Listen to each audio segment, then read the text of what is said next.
Hello and welcome to this tarot reading for November the 16th through the 22nd.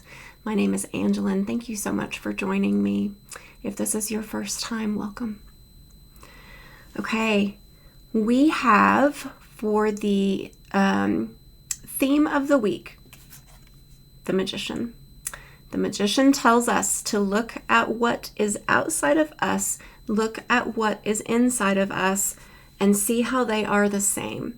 So this, to be a theme for the week, this is not an easy card because it indicates that there's going to be things that are happening outside of us that are going to give us plenty of opportunity to go inward and reflect and fix things or tweak things or shift them around. And so that's a pretty active week. Okay, he's all about alchemy. He's about taking one thing and turning it into another. Taking this perspective and seeing it and asking yourself, what is all of that? How does that exist within me? Let's pretend like there are wildfires. And this is not the season usually for wildfires, but let's pretend for a second that there is. That there are all of a sudden these fires that have just come up all over the world.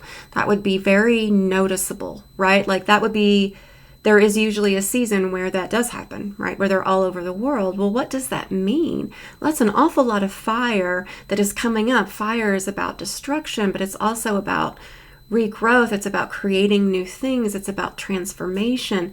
And so what do I need to do? How can I, what's going on within me? Are there little fires, all over the place? Are there little fires within me of new ways of thinking? Well, actually, I have been taking that, class and talking to my classmates and, shifting the way that I look at things. And I've been putting that into practice. That's a perfect example of how you can notice what's happening outside and bring it inward and then process what you're doing.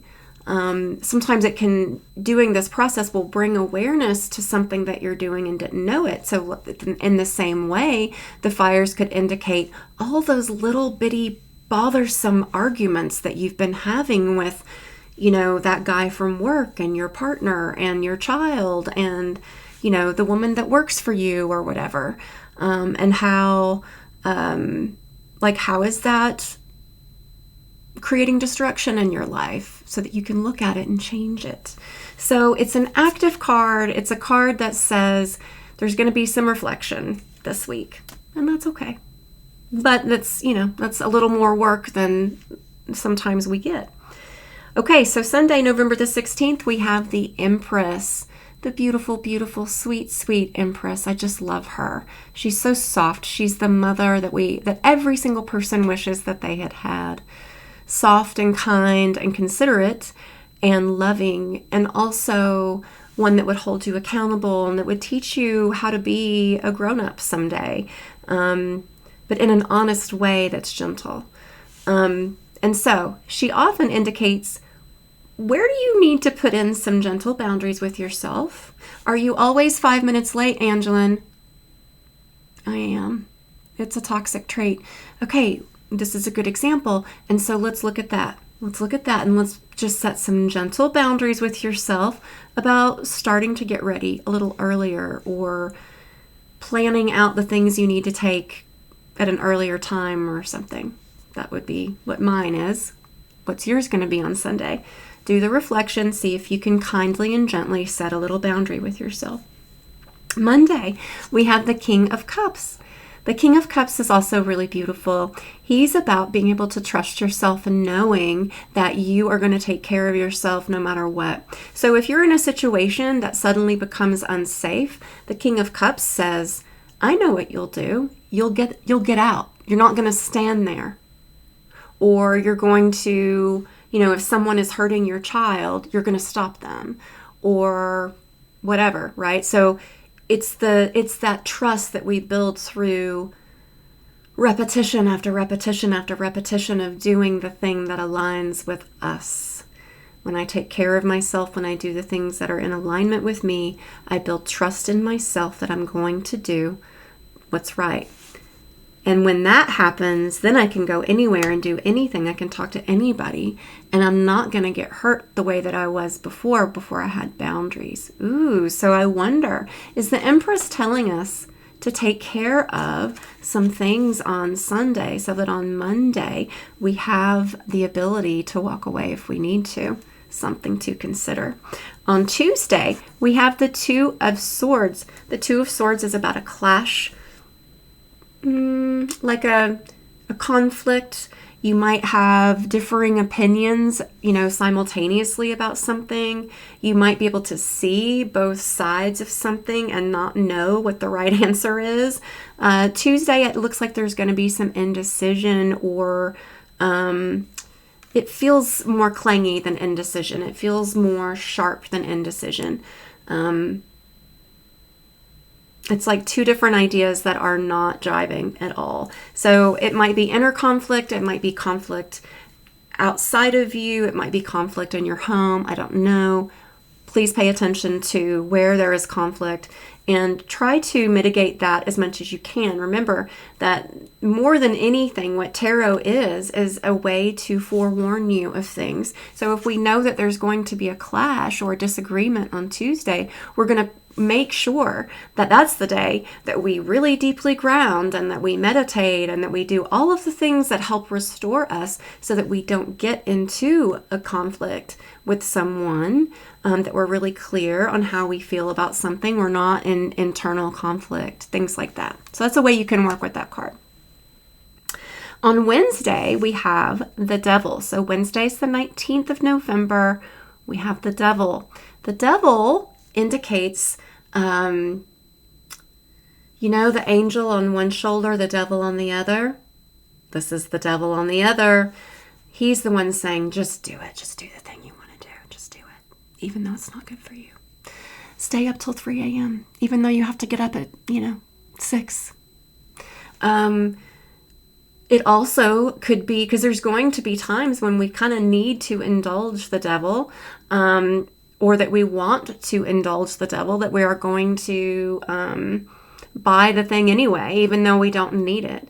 He can also indicate capitalism or patriarchy, like the systems that are in place that are meant to oppress people.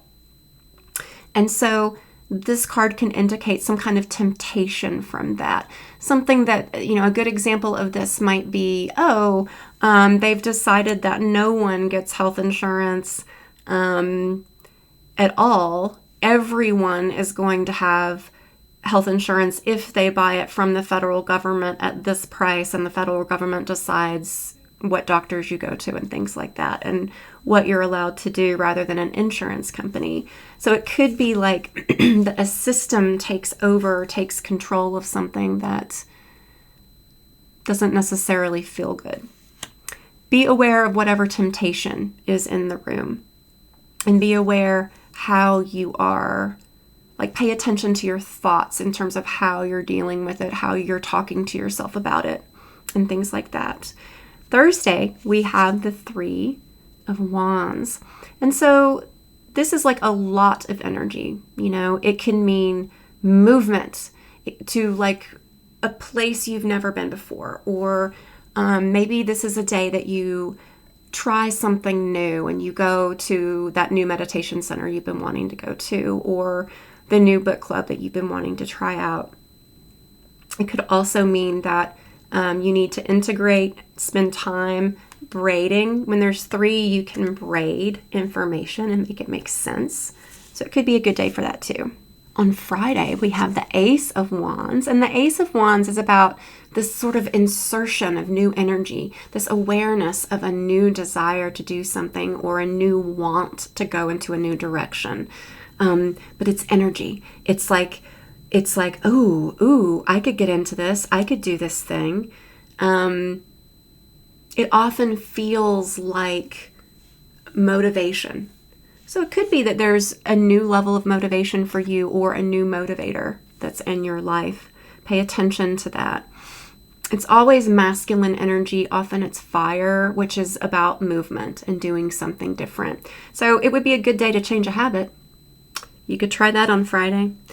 On Saturday, we have the Death card. And as you know, the death card is about, yes, being willing to set something down, being willing to get rid of something, trying to be okay with something going away. But really, the death card is wanting us to see the bigger picture. What comes after the death? You can't have eternal life or immortality or a longevity in that like legacy kind of way unless there's death. There has to be death in order for there to be legacy, in order for there to be, if you're going to write a book, then you've got to stop doing this other thing that you're spending all of your time on. There has to be a death so that you can have the thing that comes next. So on Saturday, something's going to be ending. Something in your life is going to be ending.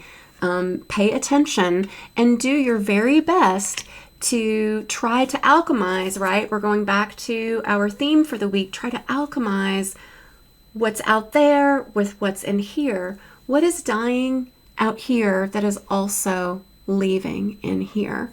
Pay attention. Do your work this week. This is going to be maybe not, I think, kind of an emotionally laborious week. That's okay. Some are like that. But it looks like it's going to be very productive in terms of movement, understanding, getting to the next place, ultimately getting into alignment. Thank you for joining me. I hope to see you next time. Bye-bye.